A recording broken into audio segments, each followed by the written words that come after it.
มาส่งพี่น้องสืบปันยังกองข่าวแสงอินทางเสียงอยู่ค่ะเมื่อในวันที่14เดือนปี2022มีดาวสู่ข้อข่าวเงียบเลยกับเพียนตีตะกิเลส12ตานโปรยออกยามา165ล้านเมื่อวันที่13เดือนปี2022ย่ำกลางคำศึกคำวิสัยออกไว้เงียบเลยกับเพียน12ตานในสวิงตะกิเลสอันลัดมาตั้งมีน้ำของกับเพียนอันเงียบเลยเนี่ยเป็นเมืองเวียดนามเขาเอ็ดออกส่งเข้ามาตั้งเมืองลาวและผ่านมาเนื้อมีน้ำของสั่งไหลเพียงมาเนื้อสวิงตะกิเลสอยู่ยาวกับเพียนอันเงียบเลยเนื้อสวิงตะกิเลสใน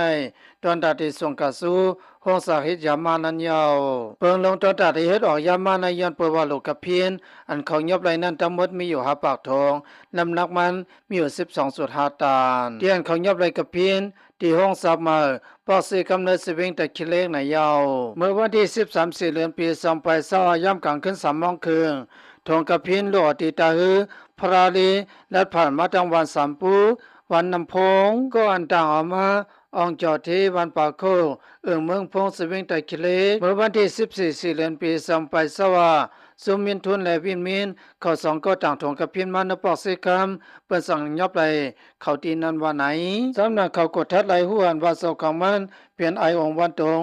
เมืองพงสวิงตะกิเลสในยาวถงกับเพียนเสนโลแลนลินซาเมืองลาวและผ่านมาน้ำมีน้ำของสั่งไหลเข้ามาในสวิงตะกิเลสในยาวกับเพียน1ตันในเฮ็ดออกไหลยามกำ13ล้านในยาวทงกับเพียนทั้งหมดอันเขายอบไหลใน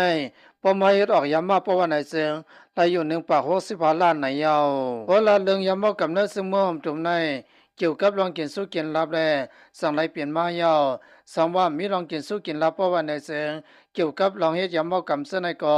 ตินติหายกาลอยอยู่ยาวยามกำอันเฮ็ดออกอยู่น้ำม่อมตุ่มในเกี่ยวกับในซึ่งม่อมตุ่มก้อยมกะเมืองหิมอมเสนันก็เกี่ยวของป้าแถงลูกกวนเพราะละซื่อๆก็ยามกำอันเฮ็ดออกอยู่น้ำม่อมตุ่มในเพียวถึงเมืองอเมริกันเมืองรัสเซียเมืองอย่างเมืองหลวงมันตั้งน้ำเพราะเปลี่ยนในมาเพราะว่าในซึ่งยามกำเสนเปลี่ยนภาษาต่างเอากาเพียวถึงเมืองสปูนอันมีเฮอสร้างพอเลยเฮอเวียนตอนตาเตียวต่างกะไลยามกำเสนมีเมืองหิมอมแลมันเขากุยยามกำในออกมาเปียวเข้าปาน10ปานอายุมันพอขะเปียงสุปานกวนยาวเตียวซึกกำผาปอก1ในปอก2พอเยาวกว่าเสดาก็ต่อถึงวันมื้อใน